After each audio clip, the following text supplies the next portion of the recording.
Bien-aimés dans le Christ, dans ce dernier enseignement, j'aimerais nous inviter et nous interpeller sur l'importance de guérir notre regard, sur l'urgence, et je pèse mes mots, l'urgence de purifier le renouveau.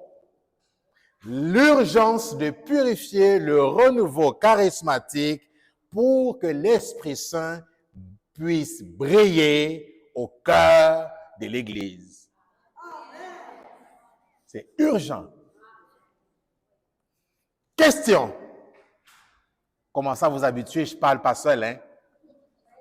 Une question, bien aimée.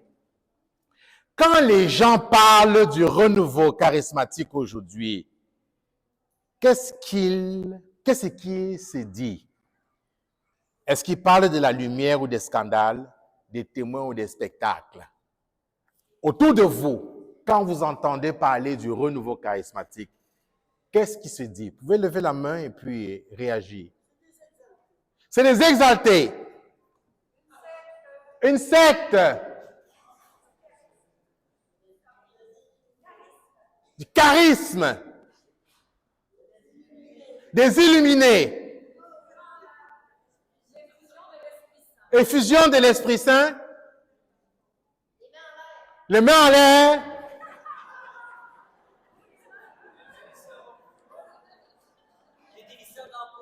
Les dévisseurs d'ampoules. Quoi d'autre? Les chants de louange. Les dons de langue, les chants de l'Éternel. Je ne veux rien savoir, c'est des illuminés. Quoi d'autre? Des flyers. Des craqués. Des crackpots. Ah, je ne connaissais pas l'autre là, des crackpots. Vous voyez que c'est bon de poser. Oui.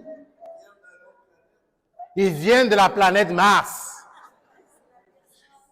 C'est important de poser cette question parce que voyez-vous, autant il y a des choses très péjoratives, négatives qui sortent lorsqu'on pose cette question de la même manière, comme plusieurs l'ont dit, il y a aussi de belles choses qui sortent.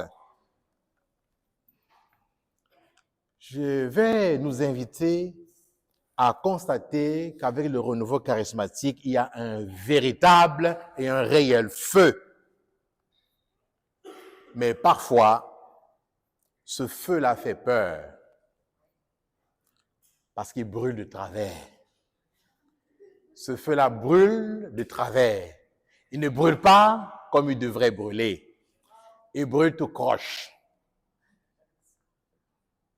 Voilà pourquoi ce thème nous invite et nous appelle aujourd'hui à guérir notre regard pour purifier le renouveau et le rendre crédible.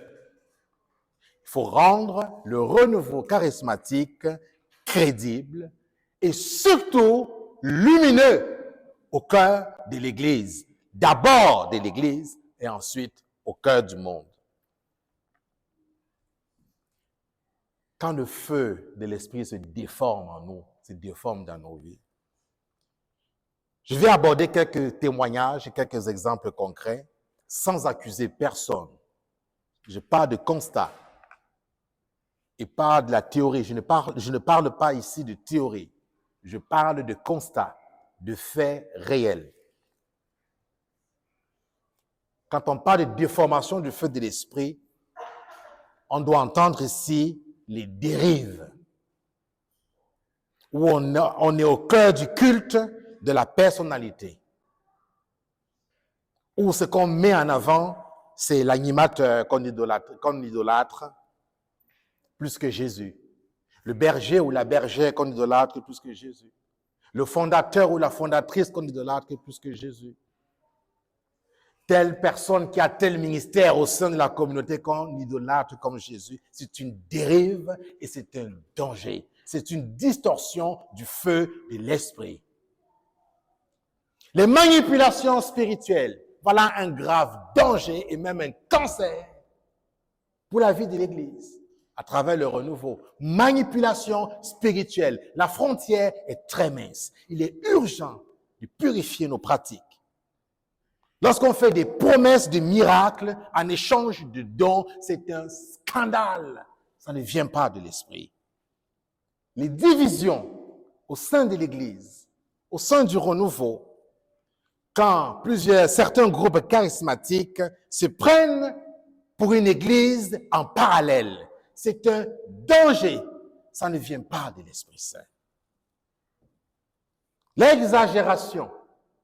Nous avons abordé à plusieurs reprises les cris, les manifestations sans fruit visible de conversion. Il ne peut pas avoir action de l'Esprit Saint se manifestant de manière extérieure par des gémissements si ce n'est pas suivi, si ça ne produit pas une conversion, ça ne vient pas de l'Esprit. Ça ne vient pas de l'Esprit. La conséquence non négociable, directe, de toute manifestation de l'esprit, c'est la conversion. Sinon, c'est diabolos. Les conséquences graves pour nous, pour la vie de l'Église, pour la crédibilité de l'Église catholique aujourd'hui, on le voit. Quand, à partir du renouveau, on critique les prêtres. Ce n'est pas tous les prêtres qui ont reçu, qui ont la sensibilité du renouveau. Mais si un groupe du renouveau tombe sur un prêtre qui n'a pas cette sensibilité, on critique. Si l'évêque n'a pas cette sensibilité, on critique. Ça, c'est une conséquence de déviance. Et ce n'est pas. Et ça, c'est quelque chose qu'il faut corriger. C'est une conversion à vivre. La méfiance des fidèles qui ne pensent pas comme nous au renouveau. Et de la même manière, inversement, c'est vrai aussi que le renouveau le vit dans l'autre sens. C'est pour ça que je dis attention, je ne vise personne. Je parle des faits, des constats, et je ne vous apprends rien de toute façon. Il y a une marginalisation du renouveau aujourd'hui. Une marginalisation du renouveau, autant par des laïcs que par des ministres ordonnés. Parce qu'ils n'ont pas cette sensibilité, ils ne connaissent pas. Et de la même manière, nous marginalisons les autres qui ne sont pas du renouveau. Je vous lance une question à partir de ce que je viens de dire. Qui ici a déjà entendu quelqu'un dire « Ah, les charismatiques, ce sont des excités. »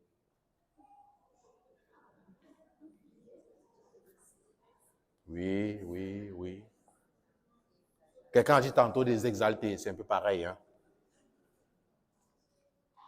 Si on ne guérit pas notre regard, on va éteindre nous-mêmes le feu de l'esprit. N'exigeons pas des autres qui transforment leur regard vis-à-vis du renouveau. Ce qui nous appartient, nous, c'est de guérir, nous, notre regard par notre témoignage et la cohérence de ce que nous vivons et de ce que nous posons comme action.